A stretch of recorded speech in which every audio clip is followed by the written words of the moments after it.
Hello, my friends. Douglas V. Gibbs here. If you're watching by chat, definitely join the list there. Let me rephrase all that. If you're watching live on rumble.com/Douglas V. Gibbs or youtube.com/Douglas V. Gibbs, be sure to give me a hello in the chat, something in the chat, not only because I like to know that you're there live, but also because it's good for the algorithms for this show.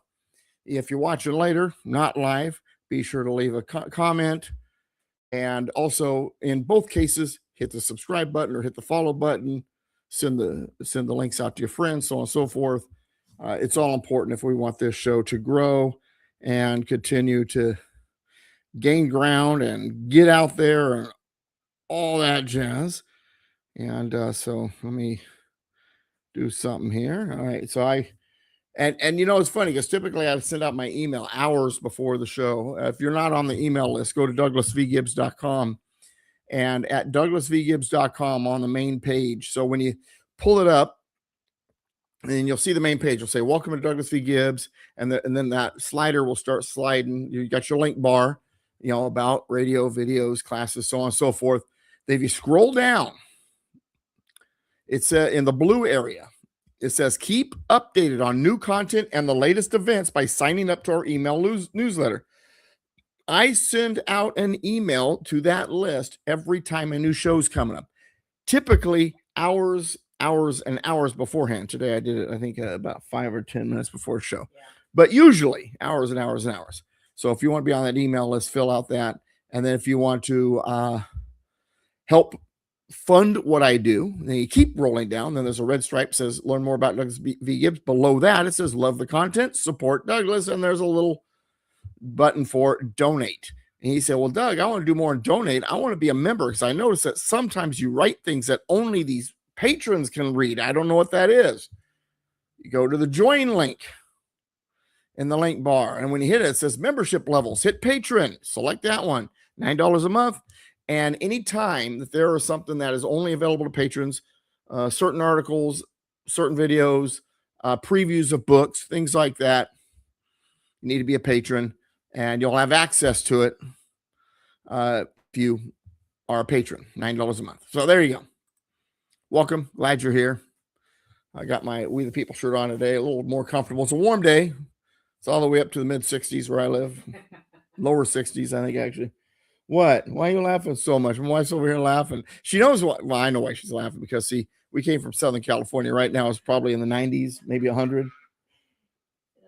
Inland and Eastern Oregon is probably about 90, 100, something like that. We're like, yeah, it's pretty warm here. It's like 63. Love living on the Oregon coast. For those of you who don't know, I am on the Oregon coast. I am one of those people who escaped California. I didn't realize that California is surrounded by philosophical and partisan political barbed wire until I left. I look back and it's everywhere. It's the only state where when you try to get back into the state, they have a little inspection station, make sure you're not bringing any fruit or vegetables. One of these days, just for the fun of it, I'm going to tell a person, I've got a illegal alien in the back seat. No, we just worried about fruits and vegetables. That's the answer I expect. Yeah, so I'm no longer in California, no longer enslaved by that lefty state. Glad to be where I'm at. Glad to be in. It's funny because years ago when I was talking about moving to Oregon, and I had a friend of mine. She says, "Wow, California's got to be pretty bad if Oregon is a better choice." So yeah, I'm actually I'm kind of dead center between San Francisco and Portland. So the two craziest cities in the country, aside from maybe New York, Los Angeles, and Chicago. And I am about midway. So about 8.5 hour drive either direction to get to. So where I'm at, it's a pretty reasonable place. But even the conservatives I get in arguments with sometimes. I had a conservative yesterday. I was got in an argument with they were complaining about certain things about the Constitution. Well, the Constitution has aged and it's antiquated. And I said, no, it's not. I said, liberty and tyranny doesn't change. The logos change. The symbolism changes. Some of the arguments on the surface may change. But liberty and tyranny doesn't change. It's the same thing. And so we got into a big argument. And, we have to understand that the founding fathers understood. They understood tyranny, how tyranny comes about. It's consolidation of power, concentration of power, things like it. They purposely set up the federal government during the Philadelphia Constitutional Convention to be a limited government rather than a national government. And they also, knowing the dangers of pure democracy, put into place checks and balances and other mechanisms to ensure the system was a republic rather than a pure democracy. The states whose delegates at the Constitutional Convention were the architects of the new American federal government recognized the dangers of an all-powerful centralized government with all powers consolidated under its umbrella. So they created a limited government, a federal system with only authorities granted to it necessary to carry out the tasks as the country's primary connection with the rest of the world, and one that could act as a mediator between the states when disputes were to arise. Otherwise, localism, you take care of your own business at the state level. And this is one of the things that the gentleman that kind of got into it with yesterday, was arguing again. State sovereignty is messing things up because, like, for example, some states don't have a death penalty, some do, and so you want to give it all to the federal government. So we have a death penalty. Well, what if the federal government says there shouldn't be anywhere? Then you got nowhere else to go. That's the way it is for the whole country. When you have states, sovereign states deciding locally, it works in one state, doesn't work in the other state, then theoretically, the good thing winds up, that idea spreads more. He's upset because he lives in a state, Oregon, that has a really messed up legislature. Still better in California, but not by a lot. So and these ideas, they come from way back. This is not something that the founding fathers were sitting in a room and go, hey, I got an idea. Let's try this.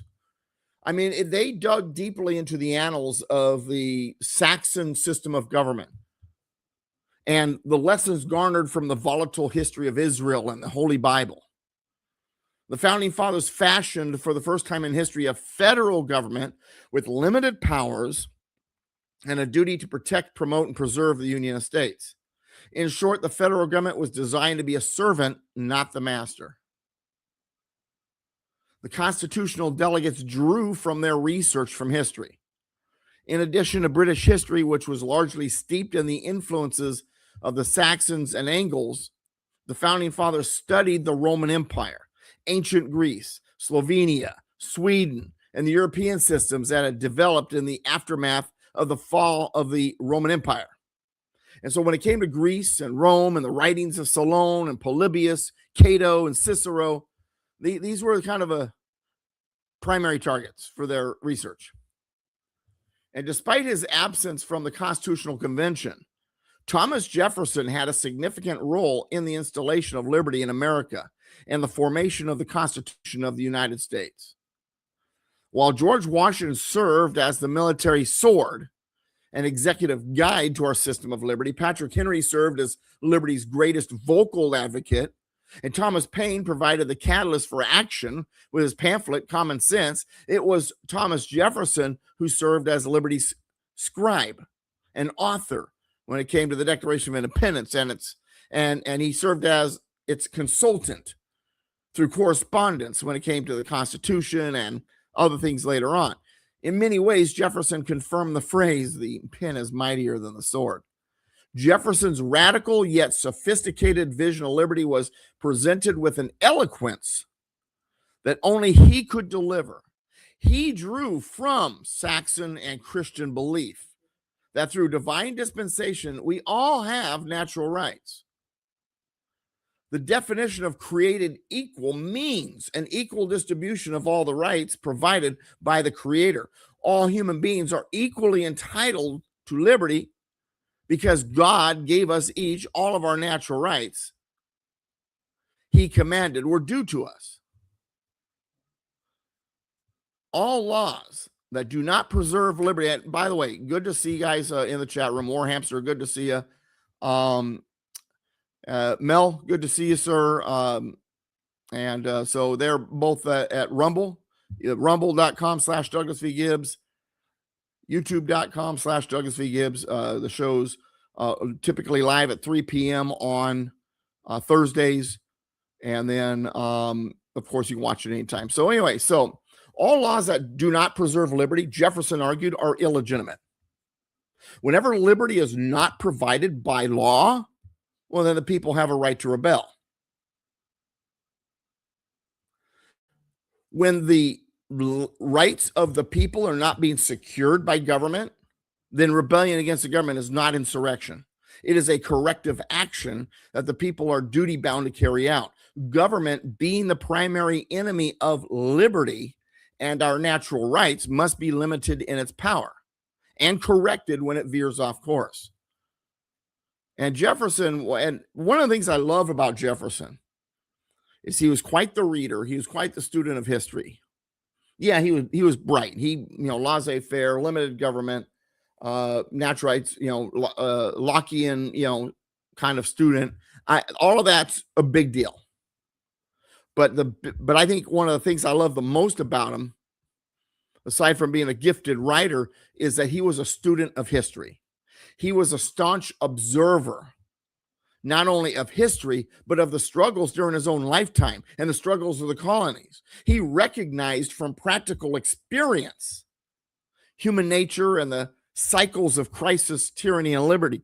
And, it's funny because I mentioned to someone human nature, and they said, well, that's a cheap way out in your argument. I said, no, it's not. And later on, I got the chance to explain what I meant by human nature. I don't mean human nature in just general, jerk reaction way. That's not what I'm saying. It is, and this is a reality. And you go back to the Bible. We all fall short of the glory of God, right? It is our human nature to look out for ourselves, and there's nothing wrong for that individualism to be used in a positive manner. It's like I tell people, we have attributes. And there's a positive and negative way to use them. I mean, you could be bossy or you could be a good leader, for example. So wanting to take care of yourself, putting yourself kind of high on the totem pole, so to speak, that's okay, but not when it's done in such a way that becomes greed, it becomes destructive, and so on and so forth. So there's a balance. Jefferson understood this looking back at history. He recognized human nature. He understood what human nature is about. And when it comes to certain individuals, in their human nature, it's all about power. Human nature will also, in a collective environment, lead humanity to operate based on the lowest common denominator. Great example is, you're working hard, that guy's working hard, but no matter what, you get the same. So what are you going to do? Why am I working so hard? That guy's getting the same as I'm getting. That's just human nature. I'm not excusing it. I'm not saying it's right, wrong, or in between. I'm saying that is a part of human nature. And this is what Jefferson had been studying. He understood from practical experience and from observation the realities of human nature. Most of the founders did. But I'm talking about Jefferson here. He understood the cycles of crisis, the cycles of tyranny, and the cycles of liberty throughout history, not just in the colonies. And like I said earlier, as a writer, he was gifted. He was a gifted writer. He drafted more reports, resolutions, legislation, and related official documents than any other founding father. Most important, he wrote letters, and we have copies of his letters. He had created this little machine where basically, as he wrote it, across there was a pen on this contraption that was writing it at the same time. He was making a copy of everything he wrote. He sent off the letter and he filed it. And he likely wrote more letters than any of his contemporaries. And when Jefferson wrote a letter, it was no small affair. He didn't just write a letter. It was a soliloquy of elegance. And most of his letters have survived the ravages of history. Around 18,000 letters are known and still available to read. He wrote more. Think about this, my friends. 18,000 letters he wrote. That's about probably about 17,960 more than me.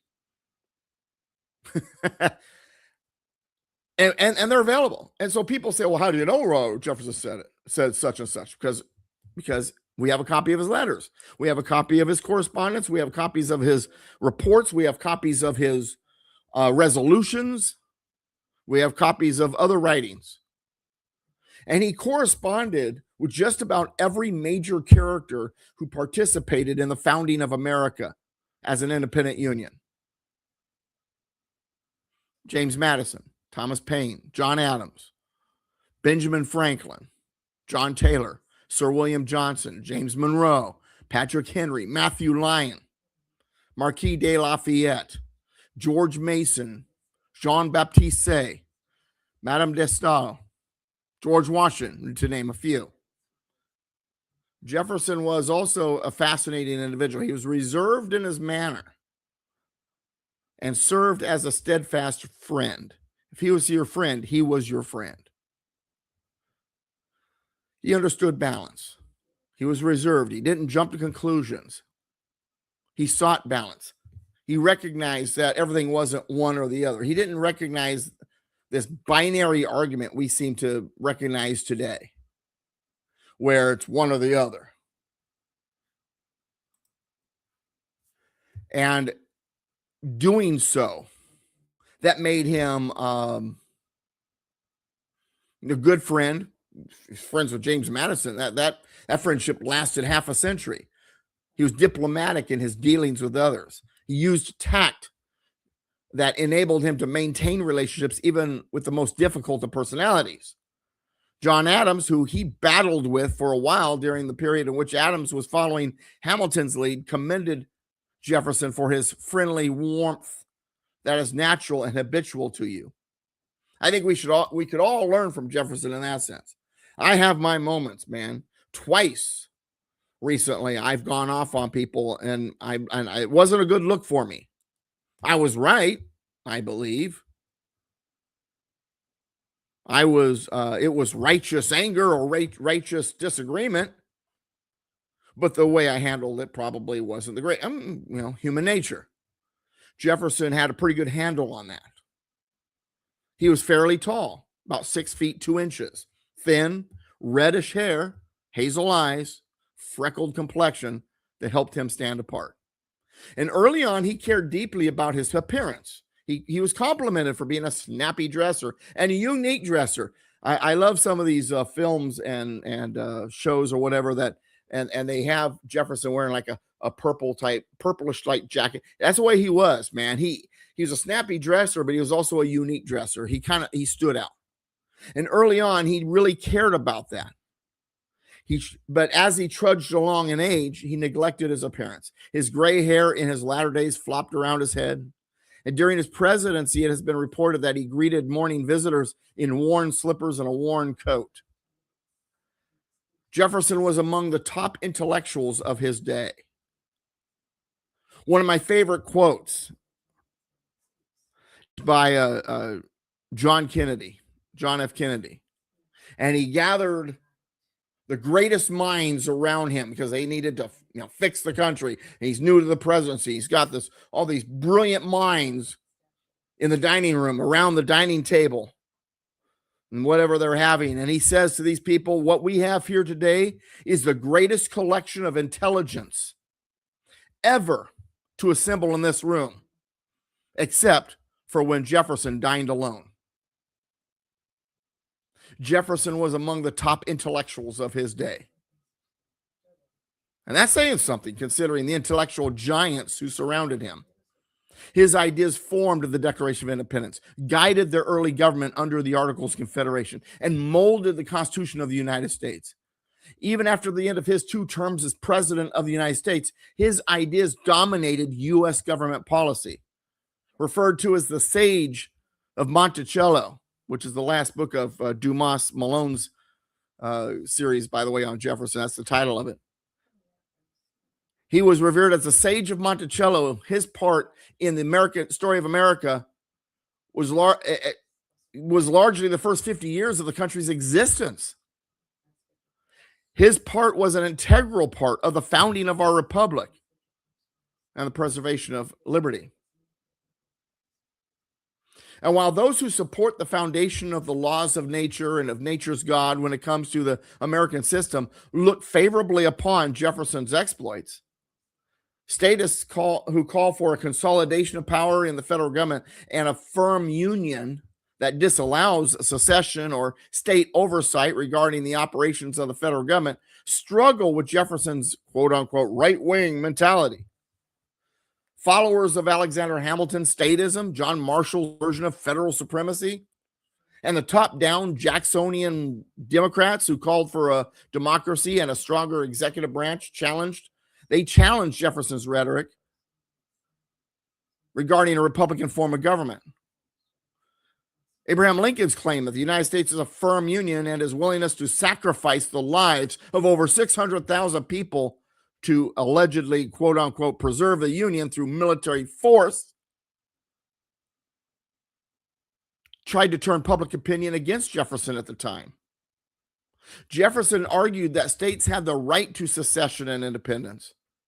The Lincoln Republicans and later the politicians of the progressive era imagined that every problem could be fixed by giving the federal government more power. President Theodore Roosevelt once indicated that his actions as president were not unconstitutional because they were not, quote, not expressly prohibited by the Constitution, unquote. A view of federal powers that's the opposite of the original intent of the enumeration doctrine. Teddy Roosevelt also scorned Jefferson for being a scholarly, timid, and shifting doctrinaire. But he in turn praised big government-minded Alexander Hamilton for his work towards increasing government power. The bicentennial of Jefferson's birth in 1943 changed the public's perception of the author of American independence. In a sense, the advent of his 200th birthday gave the author of the Declaration of Independence and the third president of the United States a kind of renaissance. The renewed interest in Jefferson's role in the American Revolution, Declaration of Independence, and the dawn of the Constitutional Republic led to the construction of the Jefferson Memorial in Washington, D.C., emblazoned with the stirring oath. I've got a picture in front of this oath that I took when I was at the Jefferson Memorial for an event a few years ago. Quote, "I have sworn upon the altar of God eternal hostility against every form of tyranny over the mind of man," unquote. As cultural Marxism oozed through the crevices of American society and called for bigger government and made a comeback during the 1960s, it provided an excuse to attack Jefferson again. Some historians of the area revived false Hamiltonian charges that Jefferson fathered children of his young slave, Sally Hemings. In the 1990s, the accusation was even a headline in the New York Times. When my wife and I went to Monticello, there's a whole section about it. Monticello being Jefferson's home. There's a whole section about how he fathered children with Sally Hemings. DNA evidence revealed that while Jefferson did indeed father children with Sally Hemings, it was not Thomas. The DNA evidence kind of points more towards his brother Randolph, who as performing the deed. The whole accusation was put out there originally by a newspaper reporter because he believed that Jefferson owed him money. It was an attack to try to discredit him. Thomas Jefferson, derangement syndrome of the time. And despite evidence to the contrary, the falsehood that Thomas Jefferson was mingling sexually with his slave girls continue to be a primary jab by left-wing Hamiltonians of modern-day America. Then you got the current purveyors of critical race theory, demanding reparations for the progeny of black slaves. States like California have already had a plan a couple times they tried to push for to put reparations in action. You got the DSA demanding it now, showing up, the socialists, the democratic socialists.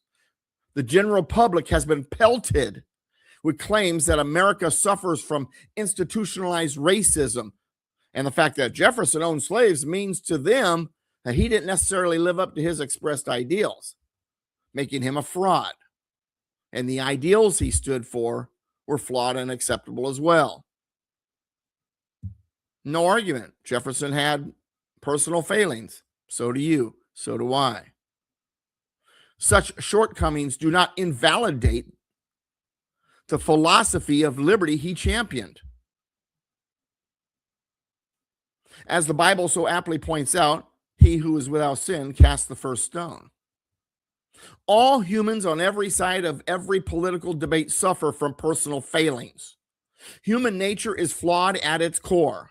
For all have sinned and come short of the glory of God. Therefore, the merit of the ideas developed by the founding fathers must not be dismissed as a result. If personal shortcomings were a factor in the validity of the founding principles championed by the founding fathers, then every one of Jefferson's contemporaries and adversaries, past and present, would need to be dismissed. And each and every one of them would cancel each other out. Something else I admire about Jefferson is not only was he a fantastic writer and well-researched, he was an avid reader. And among the titles of books that influenced his understanding of liberty, John Locke's 2 Treatises of Government, Adam Ferguson's and an essay on the history of civil society, Baron Don Montesquieu's complete works. These were all paramount for his studies. His library would eventually exceed 6,000 volumes. One wonders if the early babblings of the phrase "readers are leaders" came from Jefferson's renowned and celebrated reading habits. Jefferson attended college. He studied at William and Mary in Williamsburg, Virginia, for 2 years. He then read law for the next 5 years under George Wythe. George Wythe, considered to be a distinguished jurist, would later become the first professor of law at William and Mary in 1779.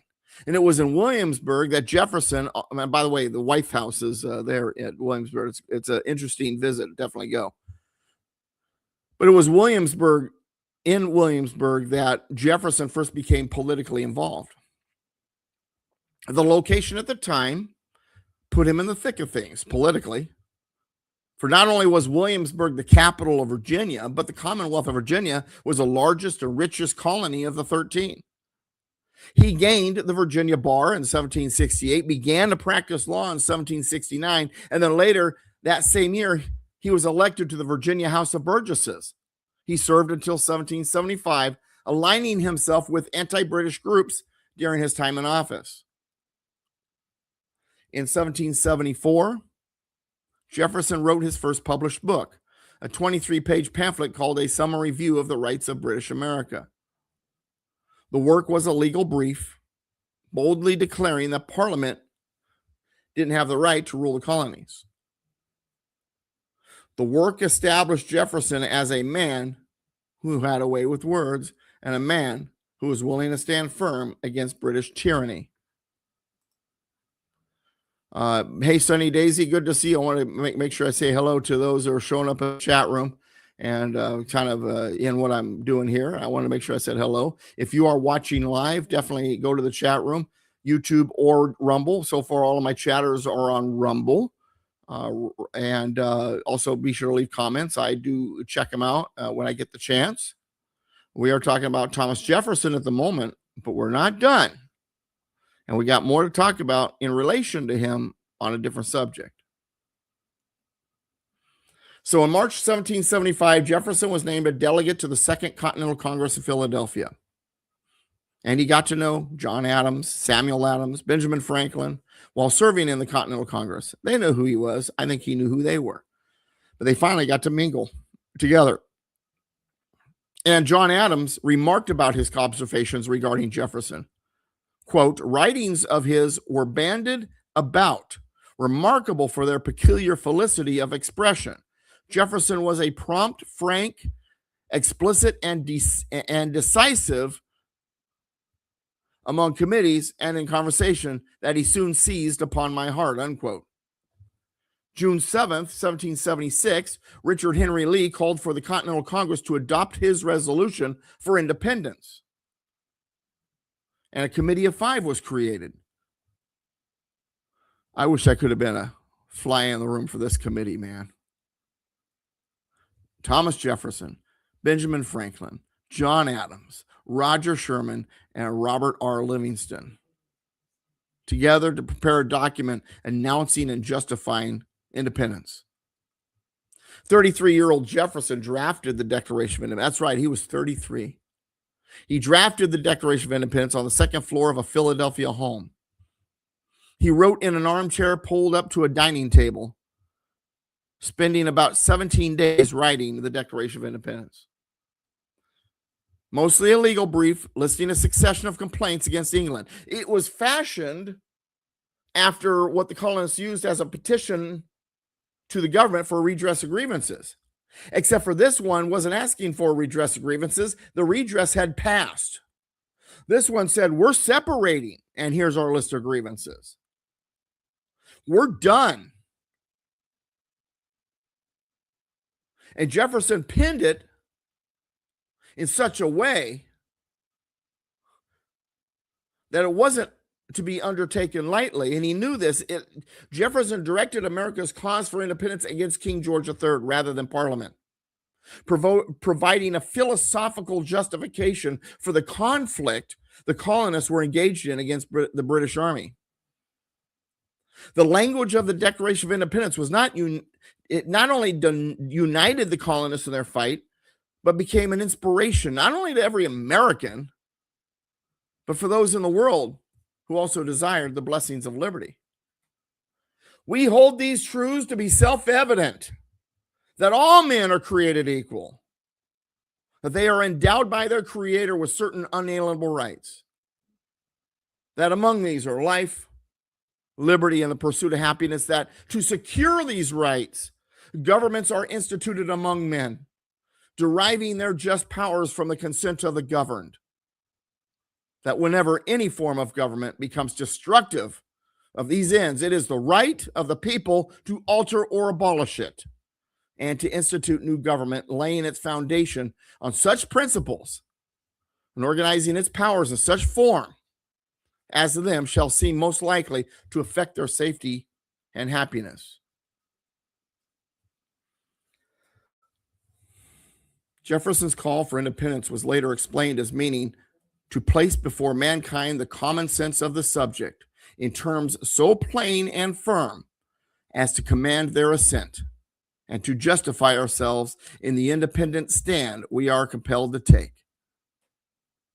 Neither aiming at originality or of principle or sentiment, nor yet copied from any particular or previous writing, it was intended to be an expression of the American mind, and to give to that expression the proper tone and spirit called for by the occasion, unquote. Now, while Jefferson's 168-word attack on George III for not outlawing the slave trade was removed from the document, the remainder became the congressionally approved Declaration of Independence, dated July 4, 1776. On July 19th, 56 men officially signed the document, which became the official launch of liberty in America. About 75 years before the birth of Christ, the Roman Republic had reached its zenith. They had a warrior as well that fought for liberty. Rome also had a man standing firm like Jefferson. And at the time, Rome was the lone superpower in the world. What began as a kingdom and then a republic, equipped with a system of representation, was becoming something the founders of the Roman Republic never intended.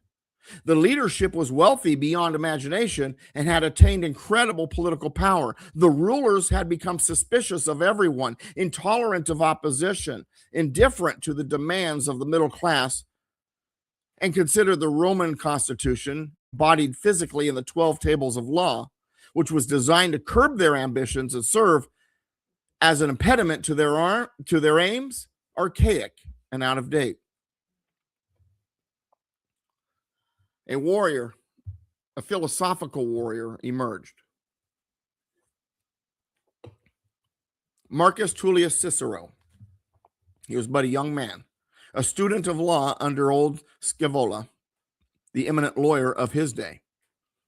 And Cicero, whose writings many centuries later would be studied by men like Thomas Jefferson, was disillusioned. Caesar, in complete disregard for the rule of law, had by force of arms, guile, and trickery used his military to dominate the world. Society, like the leaders, were tossing aside cultural standards set by the early Romans. The citizens were no longer worried about defending their rights and had instead learned to live on the gifts from the treasury the politicians had offered them for their votes. They were fat, immoral, careless, and happy to live on the government's offerings, which had been taken by bureaucratic chicanery from substantial men of business. One such man, wealthy but wronged by politicians that coveted his wealth, came to Cicero for representation.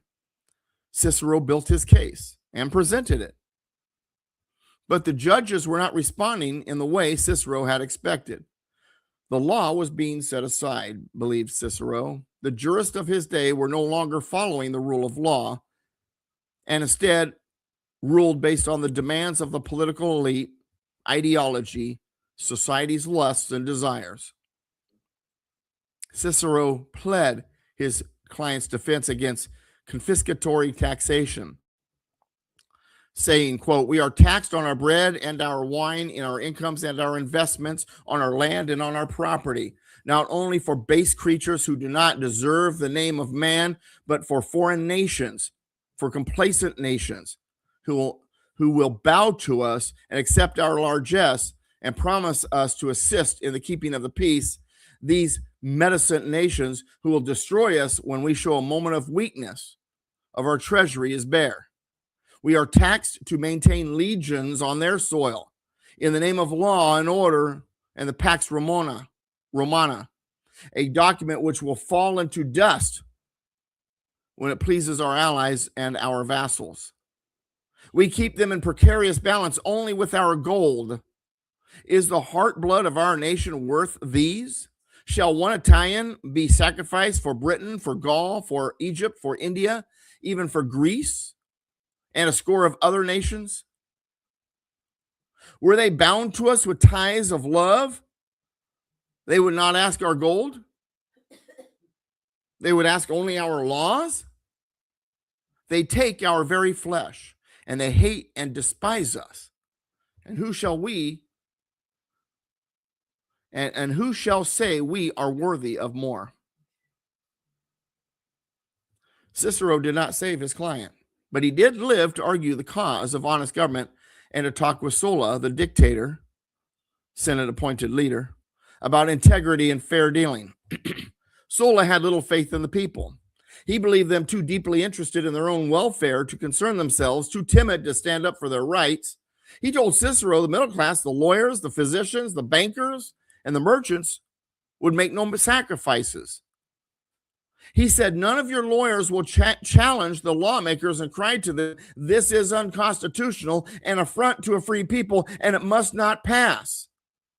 Cicero simply asked, will one of these, your own, lift his eyes from his ledgers long enough to scan the 12 tables of Roman law and then expose those who violate them and help to remove them from power, even if it costs their lives? These fat men, will 6 of them in the city, disregarding personal safety, rise up from their offices and stand in the forum and tell the people the inevitable fate of Rome unless they return to virtue and thrift and drive from the Senate the evil men who have corrupted them for the power they have to bestow?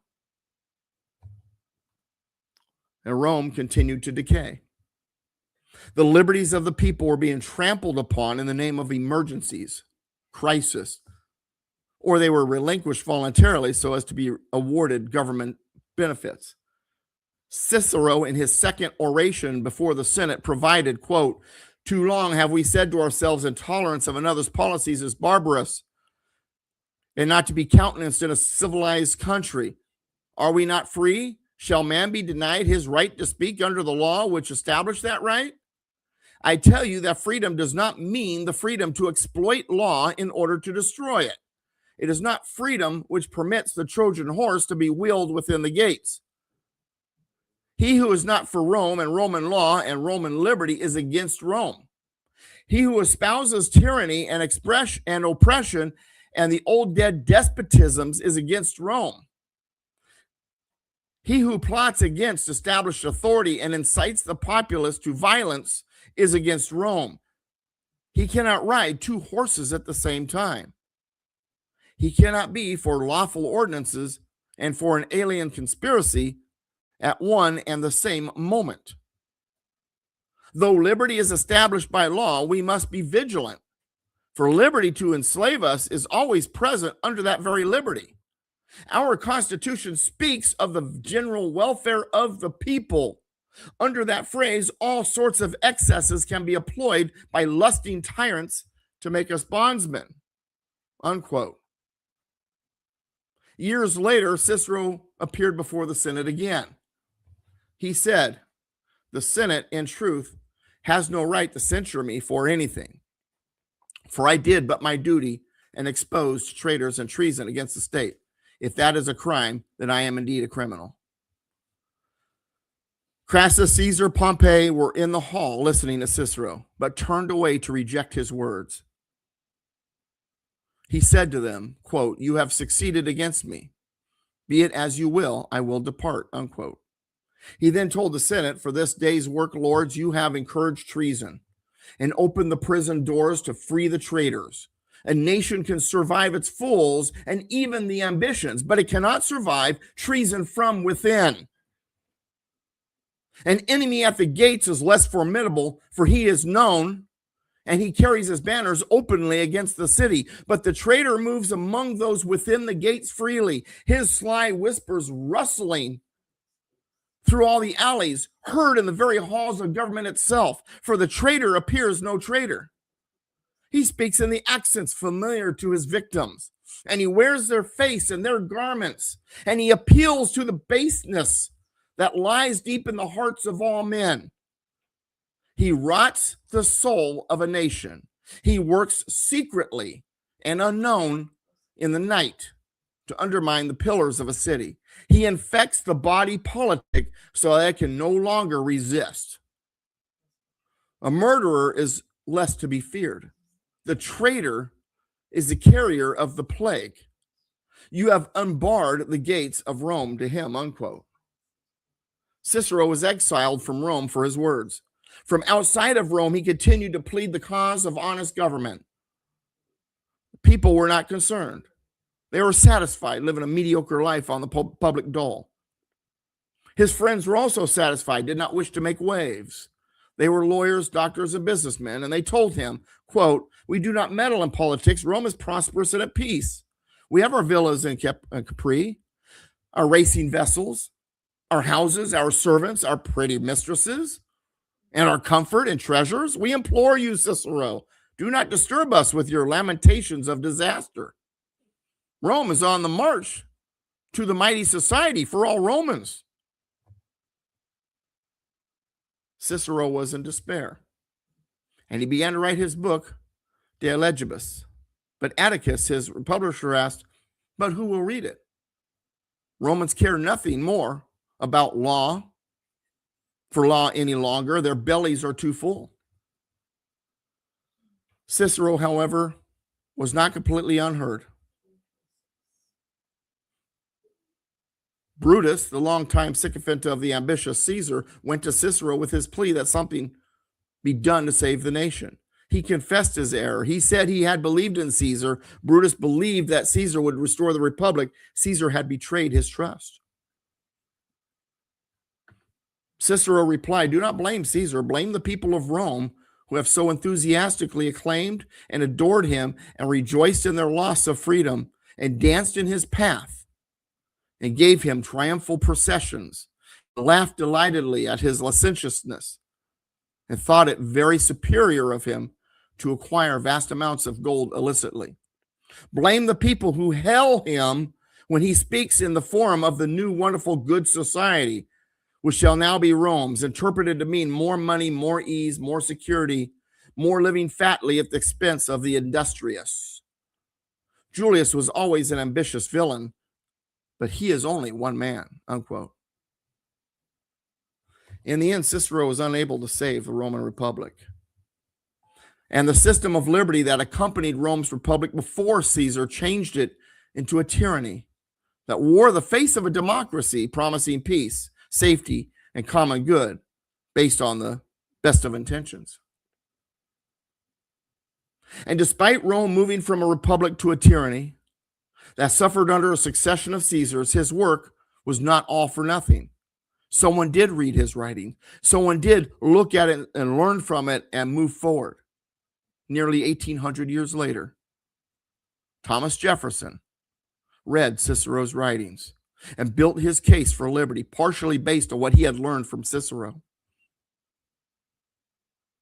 Jefferson assisted in establishing liberty for America, and Cicero assisted also in establishing liberty through what he wrote was during a time in which he was fighting to save liberty in his own doomed civilization.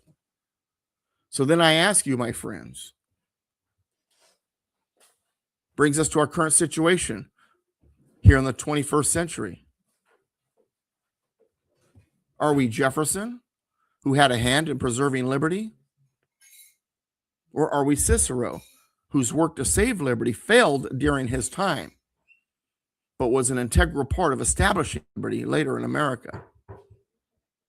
In short, either we will succeed in preserving liberty, like Jefferson, or our work will become the inspiration for a future generation as they work to resurrect liberty like it was for Cicero.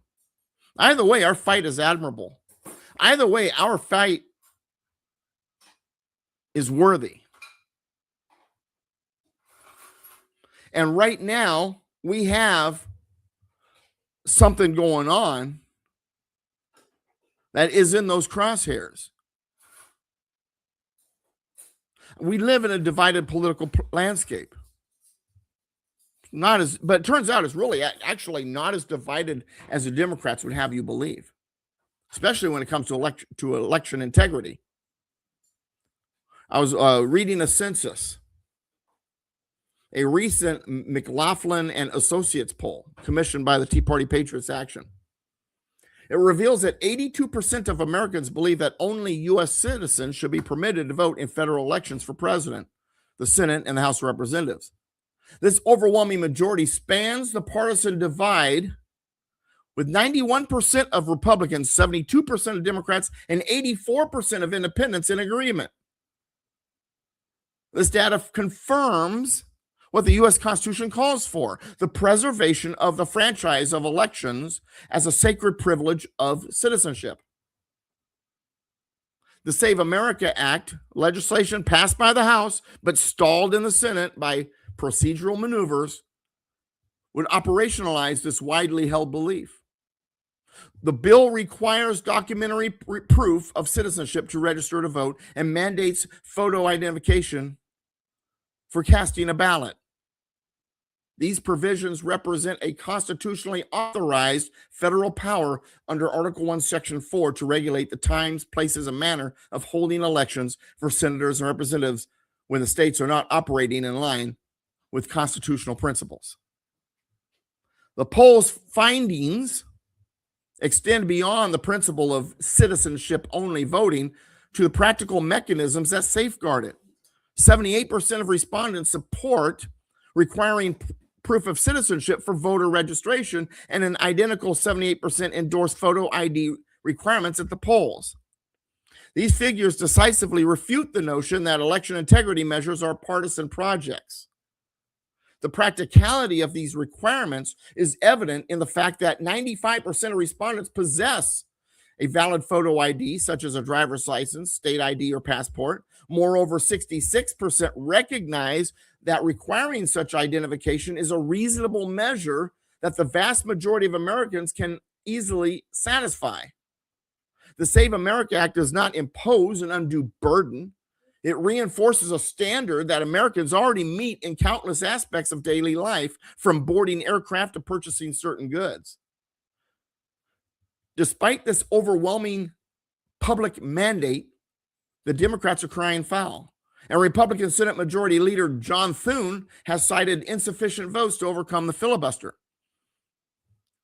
This stands in stark contrast to the will of the American people and the principles and language of the U.S. Constitution. President Donald Trump has rightly pressed the Senate to cancel its recess until this vital legislation is passed, recognizing that the consent of the governed and constitutional necessity to secure elections must not be disregarded by procedural gamesmanship. The Save America Act is rightfully at the top of President Trump's domestic agenda, and despite arguments to the contrary, it does not represent a radical departure from American norms. Elections were such a concern for the Founding Fathers that during the Constitutional Convention, after many debates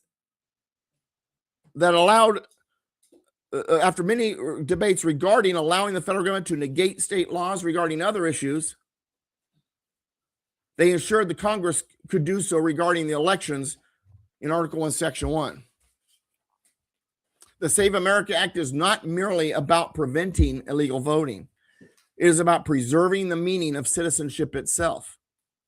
In an era when the concept of national sovereignty is under assault, reaffirming that the ballot is a privilege of citizenship sends a powerful message that America remains its own sovereign union of states with defined borders and a coherent political community.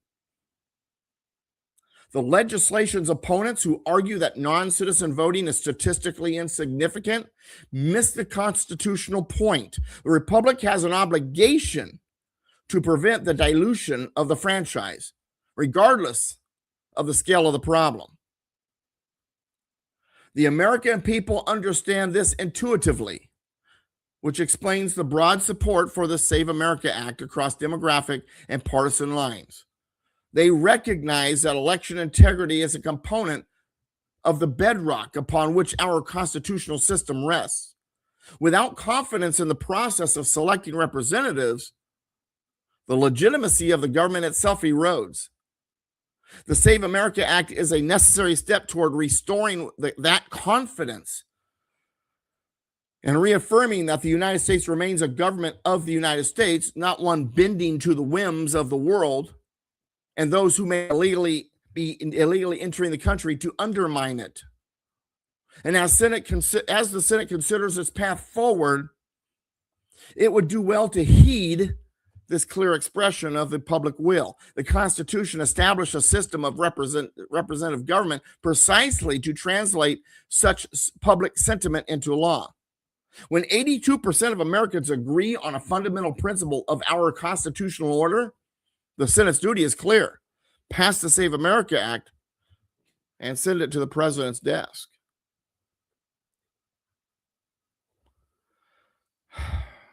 Good to see you, chat room. Glad that you're there. Glad all of you are there. If you have not been putting something in the chat room, do so. It helps with the algorithm. Let's get these shows out there. Yes, it's a little longer than you're used to. You're like, I want a 2-minute video from someone. I don't operate that way. I may get some shorter videos down the road. I'm a radio guy. So an hour, 2 hours, that's kind of my way. Watch them in pieces. It's up to you. But I hope that what I just provided gave you a perspective that you needed. Understand, because I get in these discussions with people and I say, well, Doug, there's nothing we can do. We're done. We're not going to change this. We're not going to turn it around.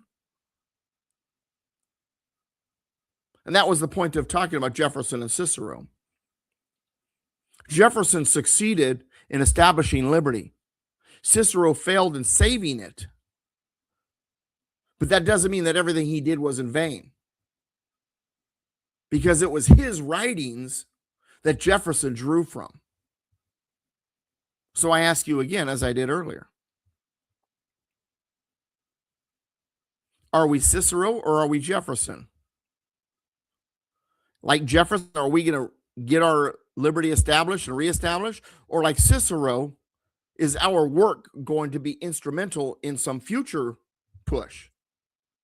Either way, it's worth the fight. And either way, neither one of them matter if we do nothing. Yes, Mel, I got your package. Thank you, sir. Appreciate it.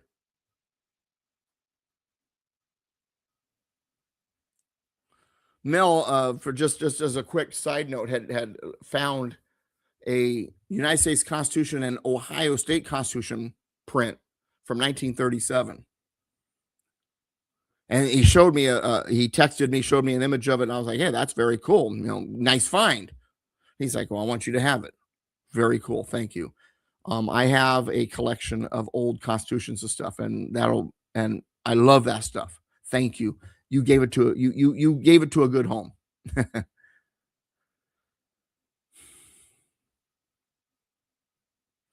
Thank you for spending the time with me.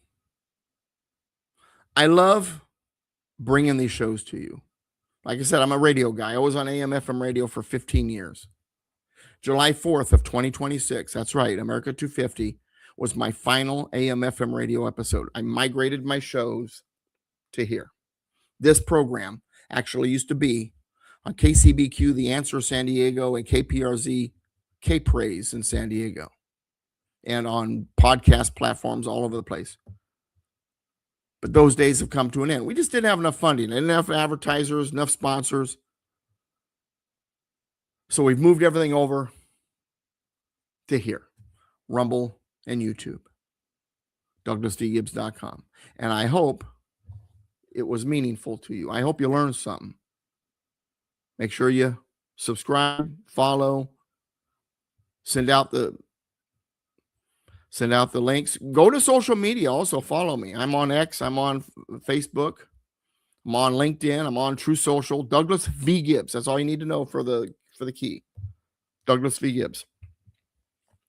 United we stand. Combined we kick butt. God bless America, my friends. God bless you. Thanks for spending the time with me. It has been an honor to spend this hour with you. We'll see you on Patriot Soapbox tomorrow from 2 to 4 Pacific. Saturday, right here from 1 to 3 with Alan and Dennis. And heck, we might even get a visit from Warhamster. Sometimes he likes to jump right in. We'll see. Then on Sundays from 5 to 7, Patriot Soapbox. And then right back here the following Thursday. Appreciate you. Thank you. Visit me, DouglasVGibbs.com. Buy my latest book, The Constitutional Presidency of Donald J. Trump. Buy one of my other books, Repeal Democracy and the 7 Worst Constitutional Liars and the 25 Myths of the United States Constitution. Those 3 are my big sellers. What? You don't have my list of books? Go to DouglasVGibbs.com. Just got it added on the far right in the link bar. It says books. Hit that. All the books are there. It's been my pleasure. We'll see you next time. Bye-bye now.